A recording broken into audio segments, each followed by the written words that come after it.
ማንቸስተር ዩናይትድ ከ2019-20 በኋላ ለመጀመሪያ ጊዜ ቼልሲን በስታንፎርድ ብሪጅ ማሸነፍ ችሏል። እንደ ቡድን ጥሩ ሆነን ሳይሆን በኢንዲቪዥዋል ፐርፎርማንስ ያሸነፍንበት ጨዋታ ነበረ። በተለይም ደግሞ በዚህ ጨዋታ ላይ ማርቲኔዝ፣ ዮሮ እንዲሁም ደግሞ ሃሪ ማጓየር አለመኖር ተከትሎ በተከላካይ መስመር ላይ ያለብንን ክፍተት እነማን ይሞሉታል ብለን ነበር። ነገር ግን የጨዋታው ምርጥ ተጫዋቾች የነበሩት ሄቨን እና ማዝራዊ ይህንን ቦታ በሚገባ ተክተው ነበረ። ሄቨን በዚህ ጨዋታ ላይ ዴላፕን ቁም ስቅሉን ሲያሳየው ነበረ። የሚገራርሙ ብሎኮችን፣ የአየር ዱዋሎችን ሲያሸነፍ እንዲሁም ደግሞ ታክሎችን ሲያደርግ ነበረ። ማዝራዊም ቢሆን እንደዛው ምርጥ ነበረ። አይ ቲንክ ፈርስት ሃፍ ላይ በኤንዞ ፈርናንዴዝ በሎጭ ታልፎ ከተሞከረችበት ኳስና ሰከንድ ሃፍ ላይ የአየር ኳስ በካሴዶ ከተሞከረበት ባለፈ በአብዛኛው እንቅስቃሴው ድንቅ ነበረ። እነሱ በተጨማሪ የኮቢ ሜኑ ወደ ቡድኑ መመለስ በሚገባ ጠቅሞናል። ምን ያክል ጨዋታውን ዲክቴት ሲያደርግ የነበረ ተጫዋች እንደነበረ በጨዋታው ላይ አይተነዋል።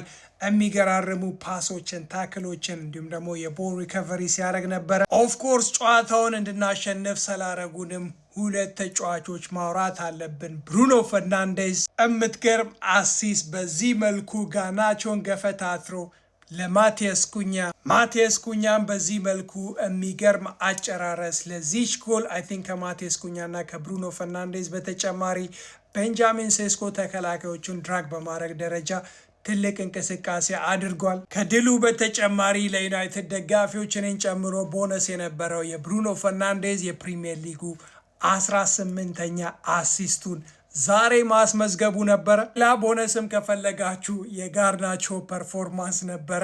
ቀደም ብዬ እንዳልኩት እንደ ቡድን ጥሩ ተጫውተን ያሸነፍነው ጨዋታ አይደለም። በጨዋታ ላይ ያገኛትን ብቸኛ ኦን ታርጌት ወደ ጎል ቀይረን ነው ማሸነፍ የቻልነው። ነገር ግን በዚህ ሜዳ ላይ የማሸነፍ ሪከርዳችን መጥፎ እንደመሆኑ በዚህ ሜዳ ላይ ድል ማድረጋችንና ከቼልሲ ጋር ያለንን የነጥብ ልዩነት ወደ 10 ማስፋታችን the most important thing ነው።